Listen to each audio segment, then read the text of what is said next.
오늘은 2021년 5월 30일 성령 강림 후 제 첫 번째 주일이자 삼위일체 주일입니다. 성경 말씀을 봉독하겠습니다. 요한복음 11장 38절로 44절 말씀입니다.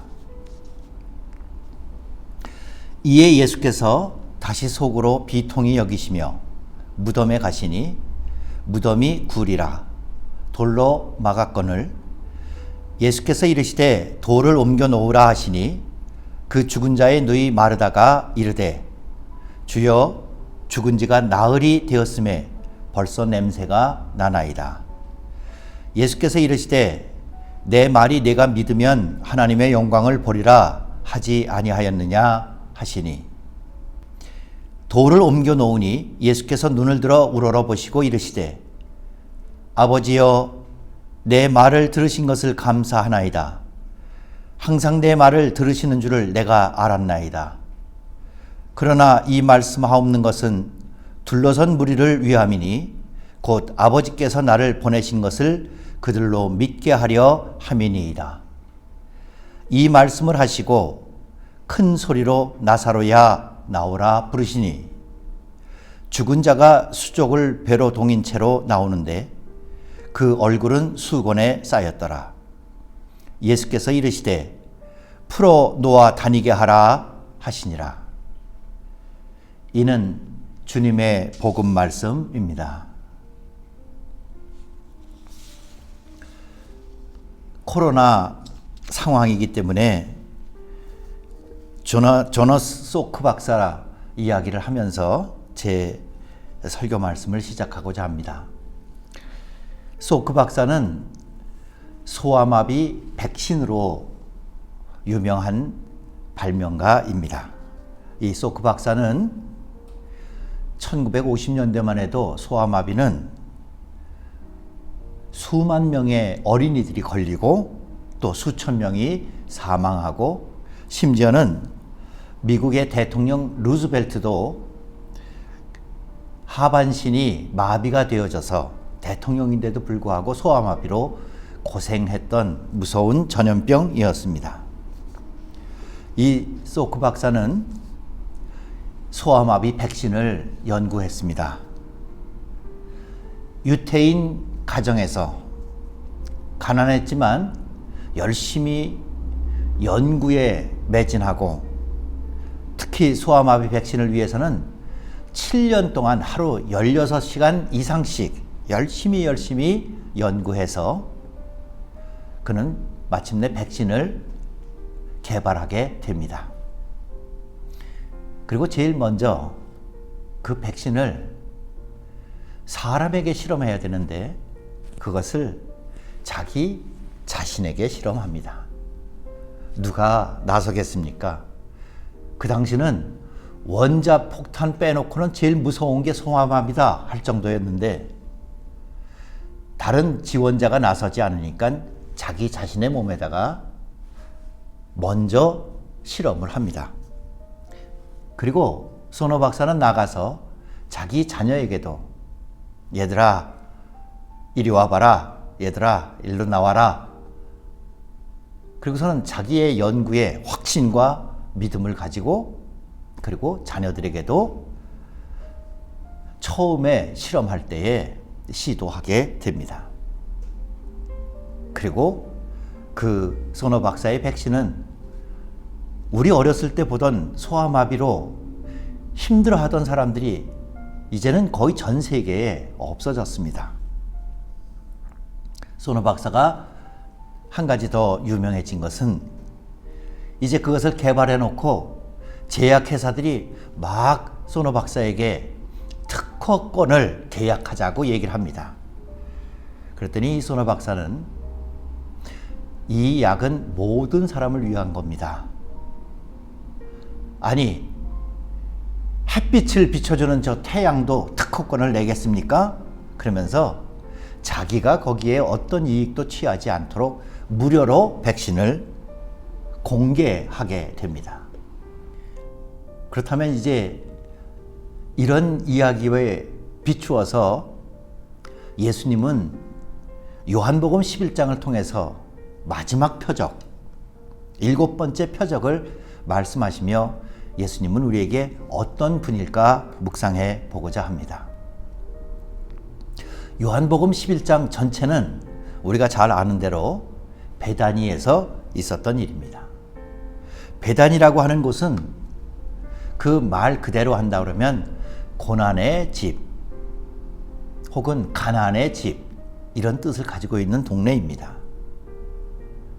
그 11장 2절 말씀에 보면 이 베다니 동네에 3남매가 살았는데 특히 마리아라고 하는 그 가정에 향유를 부은 그런 마리아와 마르다와 나사로가 살았다고 합니다. 우리가 알고 있는 것처럼 향유를 부은 것은 나병 환자 시몬의 집에서 마리아가 예수님께 한 일이었습니다. 이렇게 본다고 하면 베단이라고 하는 동네는 아픈 사람이 많고 나병 같은 것에 걸려서 치명적인 상황에 있는 사람, 그리고 사람들에게 소외된 지역이 아니었나 생각해 봅니다. 병에 오래되고 그 병의 결과로는 아마 죽음이 있지 않을까 이렇게 모두 예상을 하고, 그 베다니 고통의 마을이라고 하는 그 작은 마을은 이런 어려움과 소외와 연약함과 그리고 죽음에 익숙해져 있는 동네였던 것 같습니다. 거기에 이제 나사로가 오랜 병 끝에 거의 위독하게 되었습니다. 예수님에게 마리아와 마르다와 나사로는 아주 소중한 사람들이었습니다. 저는 요한복음 11장을 읽으면서 나사로라고 하는 사람은 이름은 나오지만 그 사람이 한 일은 아무것도 없고 기록된 게 없기 때문에 한번 제가 상상해 보기를, 나사로는 나병만큼이나 중한 병을 오래 앓은 사람이 아닌가. 그리고 마르다와 마리아는 부모님도 없이 오빠가 이렇게 중한 병에 오래 앓으니까 결혼도 하지 않고 두 자매가 오빠를 이렇게 베단이라고 하는 동네에서 돌보고 있지 않았었나 상상해 봅니다. 그런 오랜 병 끝에 이제 나사로가 거의 죽음이 가까운 것 같은, 오래 앓았기 때문에 아마 당연한 일인 것 같은 죽음이 가까이 와 위독한 그런 지경인 것 같습니다. 그때 예수님에게 기별을 합니다. 왜냐하면 예수님은 이 세 식구를 너무너무 사랑하셨습니다. 오늘 11장에 있는 말씀을 보면 예수님이 거의 보이지 않는 모습, 예수님이 눈물을 흘리시고, 예수님이 비통해 하시고, 예수님이 가슴 아파하시고, 예수님이 이렇게 개인적인 감정을 여러 사람 보는 앞에서 나타내신 적이 별로 없는데, 이 나사로와 마리아와 마르다를 향해서는 이런 예수님의 감정을 거리낌 없이 나타내시면서 이 세 식구를 사랑하셨습니다. 큰 일을 했기 때문이 아니라 아마 연약했기 때문에 예수님이 더 이렇게 마음을 쏟아붓고 아끼시고 돌보시고 사랑하시고 안타까워하시고 하시지 않았나 싶습니다. 이제 위독하다는 소식을 들은 예수님은 바로 가시지 않고 조금 있다가 내려가시게 됩니다. 거기에는 11장 전체를 보면 또 조금 예수님에게도 사정이 있었던 것 같습니다. 아니, 예수님 사정보다는 제자들 사정이지요. 어떤 뜻이냐면 베다니가 있는 이 유대 지역에서는 예수님이 자꾸 표적을 보이시고 또 예수님께서 하나님 나라와 영생을 증거하시는 것이 바리새인들에게는 부담이 되었던 것 같습니다.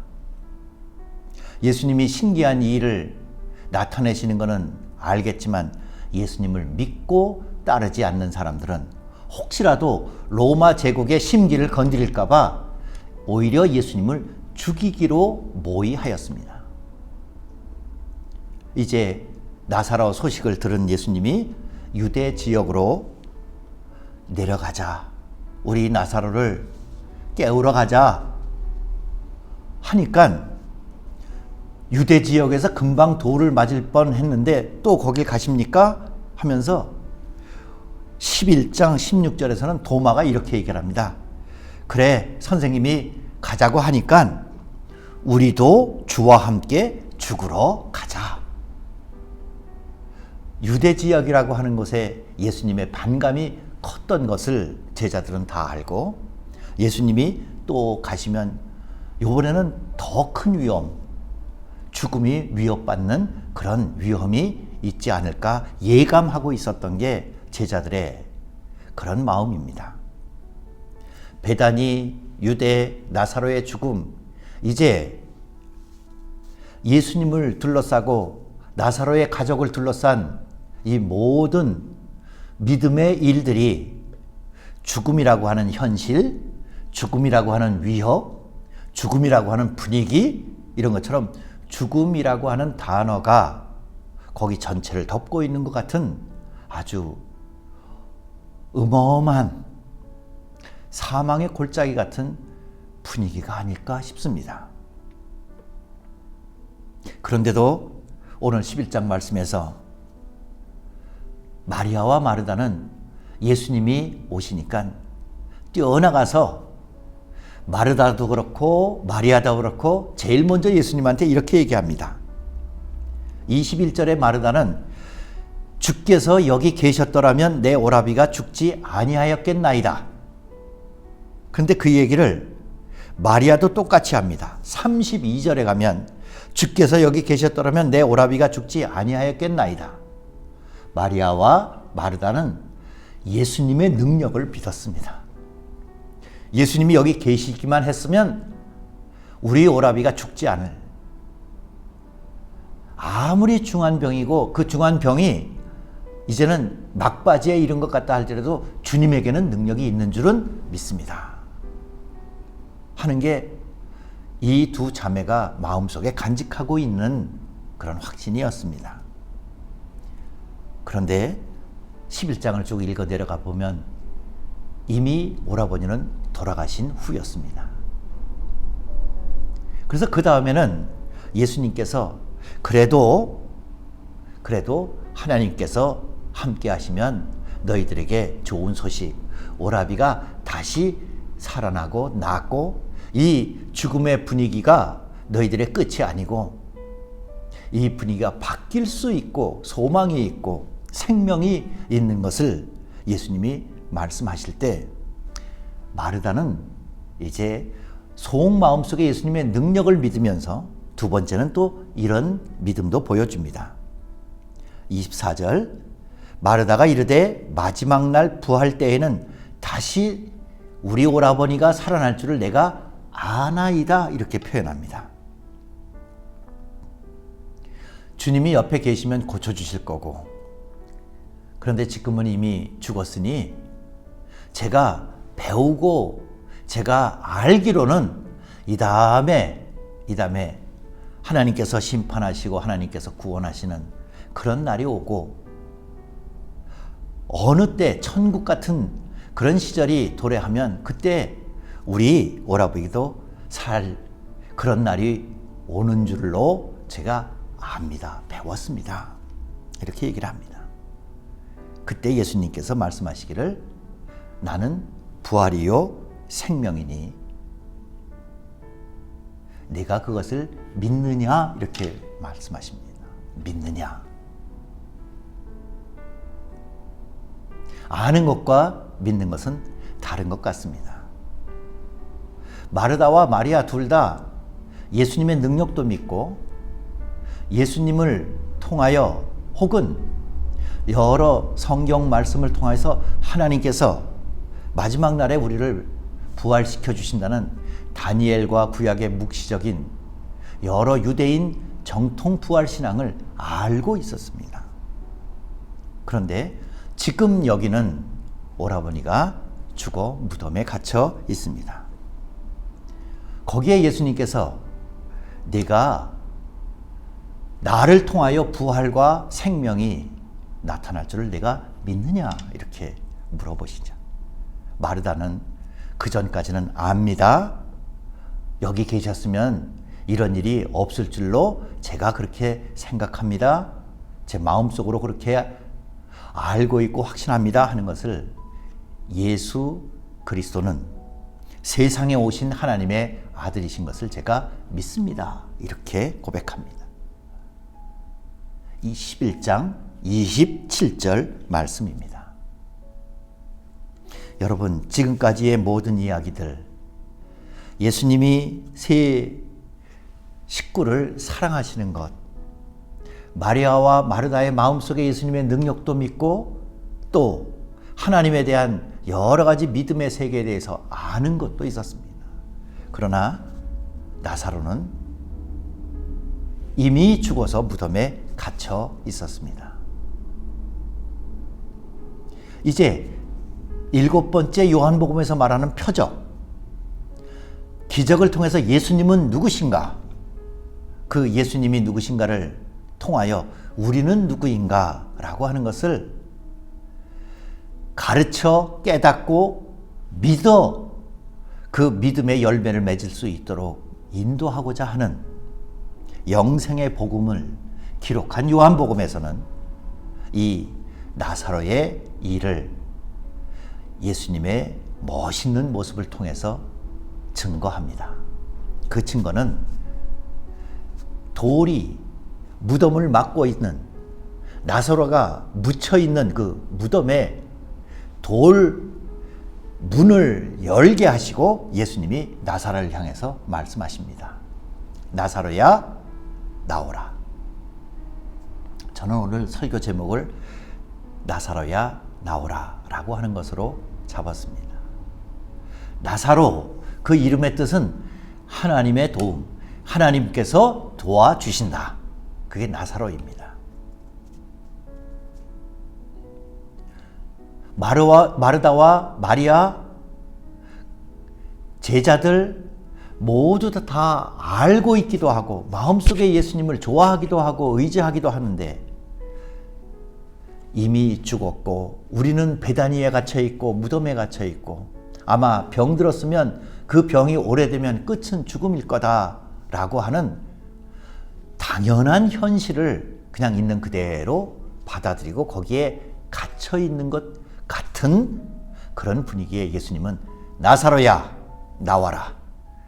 하나님은 우리의 도움이 되시고 하나님은 우리의 구원이 되시고 하나님은 우리가 알고 우리가 믿기에 당연하게 오래되면 병으로 말미암아 죽을 것 같은 우리의 삶에도 소망이 있고 생명이 있고 그리고 부활이 있고 희망이 있고 예수님이 눈물을 흘리면서 비통해 하시면서 그 세 가족을 사랑하고 돌보고 싶어 하시고 구원하고 싶어 하시는 모든 것을 연결하는 무덤의 돌문을 치우고 큰 소리로 예수님이 부르시는 그런 요한복음 11장의 표적을 보여줍니다. 부활, 그것은 저희가 증명할 일이 아닙니다. 그런데 나사로에게 예수님의 말씀, 나사로야 나오라 라고 하는 말씀을 통해서 나사로는 다시 살아났고 이제 이어지는 11장 뒤와 12장에서 보면 다른 예수님을 대적하고 싶은 사람들은 나사로가 증인이기 때문에 나사로가 증거이기 때문에 나사로까지도 죽이고자 합니다. 나사로는 증인이 되었습니다. 나사로는 생명의 깃발, 부활의 깃발이 되었습니다. 오늘 요한복음 11장을 시작하면서 저는 소아마비 백신 말씀을 드렸습니다. 그 백신은 온 세상의 어린아이들을 구했습니다. 자기 자신에게도 실험을 했고 자기 자녀에게도 먼저 해서 다른 사람들이 실험도 하고 그 백신의 혜택을 통해서 소아마비에서 구원받게 했습니다. 예수님은 비교할 바도 없이 당신의 십자가의 돌아가심과 부활, 죽음, 무덤, 병, 이 세상에 구원과 생명과 부활을 스스로 나타내시고 표적을 보이시고 그 구체적인 경험을 나사로를 통해서 보여주십니다. 예수님은 부활과 생명이십니다. 저와 여러분은 나사로입니다. 이제는 우리 주 예수 그리스도의 은혜와 하늘아버지의 극진하신 사랑과 성령께서 우리를 부활과 생명의 경험과 열매로 인도해 주시는 역사가 주의 백성 가운데 늘 함께 하옵시기를 축원하옵나이다. 아멘.